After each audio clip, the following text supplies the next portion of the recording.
Capricorn. This is your moon reading para sa April 20 to 30th. So, tignan natin kung anong energy ang may bibigay sa'yo or influence sa'yo ng ating moon for this period of time. Okay, this is personal reading. Only takes what resonate with you and leave what doesn't. So, this is for Capricorn. Capricorn moon energy, please. Capricorn moon energy, please.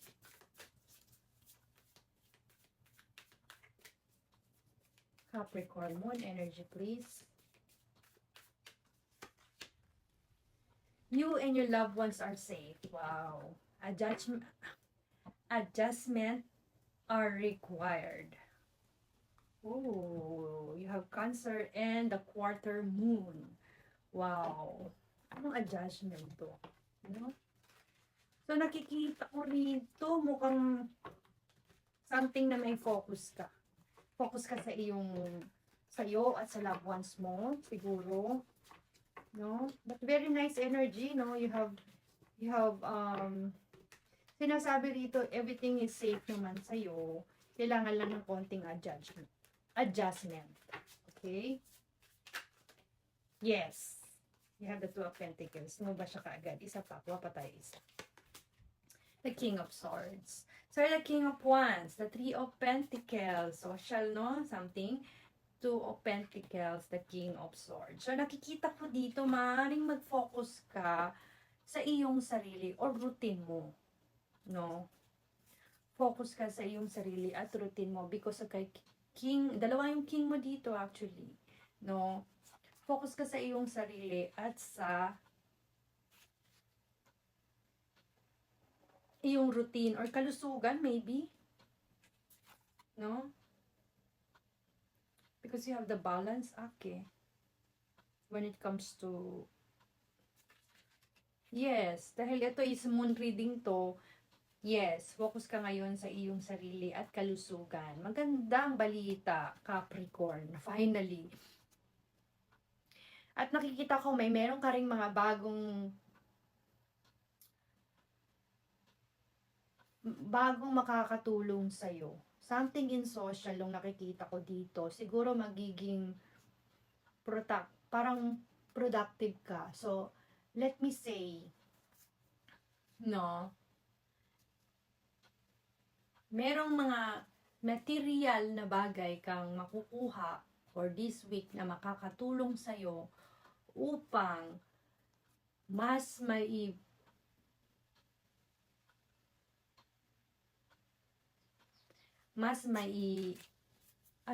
enhance mo pa yung iyong social, parang social na trabaho, social na, parang let me say that teamwork, collaboration, sharing, mga ganon dahil kay Three of Pentacles, no? And kay King of Swords. Pag pinagsama mo yan, napakaganda naman, Capricorn.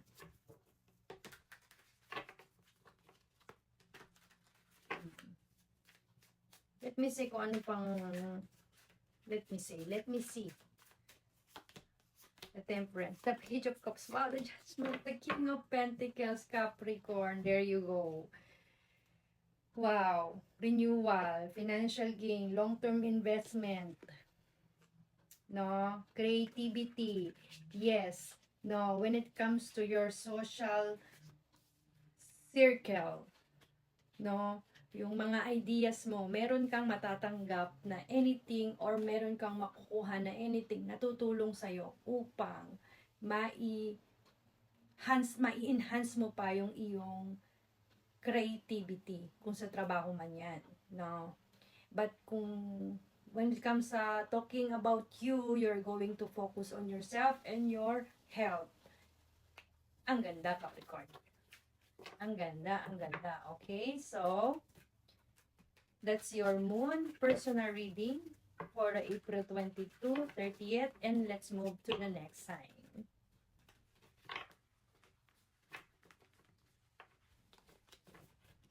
Okay, now let's move to Virgo. So Virgo, this is your moon personal reading for the month of April 20 to 30th. Only takes what resonates with you and leave what doesn't. Okay, so tignan natin kung anong energy ang yung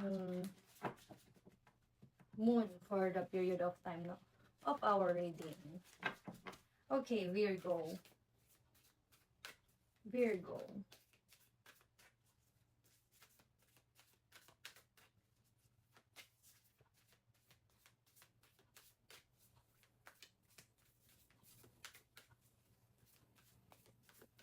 Virgo, please. Wow. Confidence, the key to success. You have full moon and new moon, which is maganda.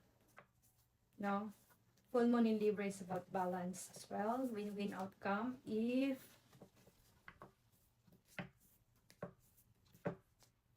maganda ang balance. So, nakikita ko sa dalawang card na to, sa dalawang moon card mo is dahil magkakaroon tayo na, dahil si moon is nasa iyong bahay ng 24 to 26. I believe. If hindi ko nakalimutan. 24 to 26, 24, 26, 25, 26 is a moon in Virgo. No? So, mas magandang gamitin mo itong para ayusin mo yung kalusugan mo or yung mga dokumento na meron ka. No? Yun yung aking nakikita. No? At magiging busy din eh. Busy yung nakikita ko rito dahil puro parang confident, win-win, no? Pero laliman pa natin ito. For Virgo. What is the win-win outcome for discuss and confidence the key for Virgo? What is the confidence the key? Oof. Yes. Okay, you have the Hierophant, kalusugan, the Hierophant, the High Priestess, no, you have the 5 of Cups, you have the 7 of Cups. Ooh.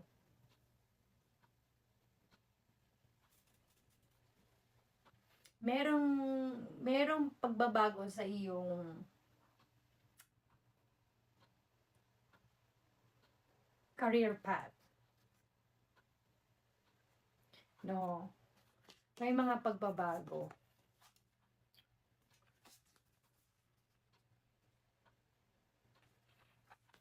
Hindi ko mahugot-hugot kung ano yon. Hindi, confidence is the key to success. This is the key to success for Virgo. Okay.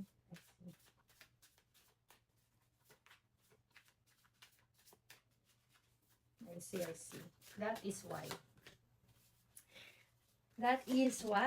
Ooh. So, nakikita ko rito, Virgo, because you have the Queen of Pentacles, the Sun, and the Tower. Nakikita ko dito, no? Hindi na ako humugot pa ng isa kasi naintindihan ko na, Virgo. No? So, the moon energy na ibibigay sa iyo is magkakaroon ka or mapapansin yung galing mo sa trabaho. Let me say recognition. No. Let me say recognition. No. Mayroong success may sun eh. Transformation. Yes, yun yung magpapabago sa'yo. Yung recognition na yun. Nakikita ko. No?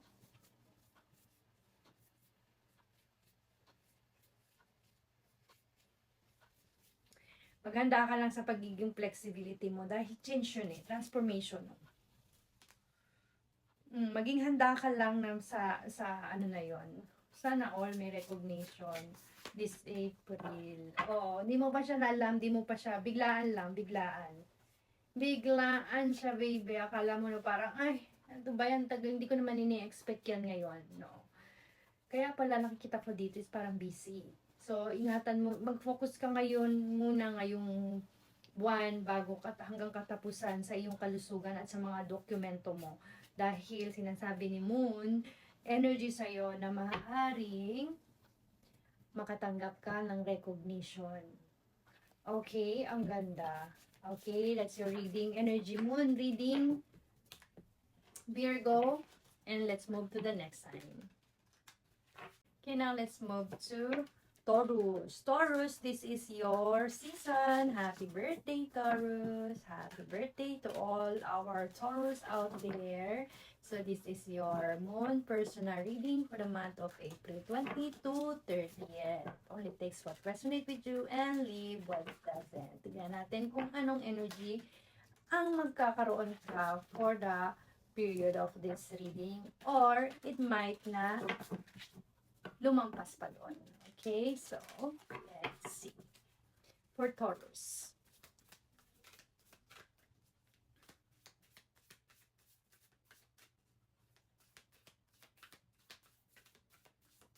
For Taurus.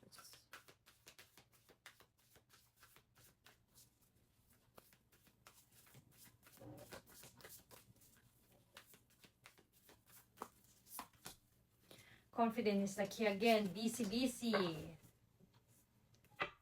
So, meron ka ditong confident is the key to success and nothing is yet set in stone. So, nakikita ko dito, no, sa dalawang card na to, is magiging busy ka. For some reason, meron ka magiging busy, pero, no, sa bahay. Yes. Na kahit season mo ito, no, meron kang mga, parang meron akong nakikita ritong balita. Dahil lumabas din to kay Virgo eh. No, so confidence is the key to success. Ibig sabihin nito, meron kang may darating or may matatanggap ka. Okay?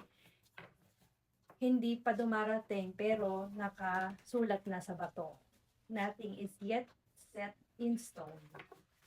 No? Hindi pa dumarating, pero may darating. So, ano itong darating na ito? Sa bahay mo, no? So, kailangan magpo-focus ka ngayon sa bahay mo.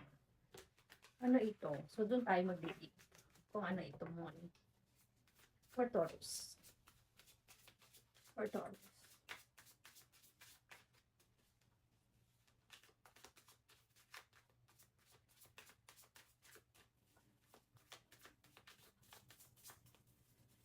Taurus. The Judgment, the World, the Five of Swords, the Nine of Pentacles. Okay, okay.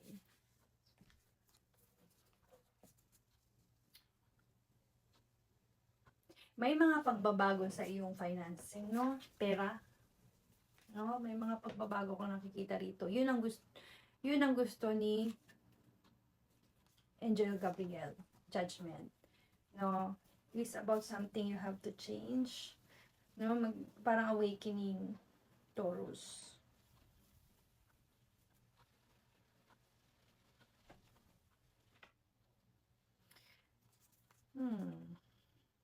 But you have the Nine of Pentacles. So, maganda ito. Kung ano mga opportunities yung dumating sa'yo, magandang gamitin mo ito sa practical way, no? Because of kay Nine of Pentacles. No? Sa practical way. No? Yung parang modern way. No? Para kumita pa ng pera. Taurus. Dahil nakikita ko dito, doon ka magkakaroon ng hard work, doon ka magkakaroon ng financial stability or investment or magandang income once na gamitin mo, kung ano man yung dumating sa'yo, gamitin mo as na magsimula ng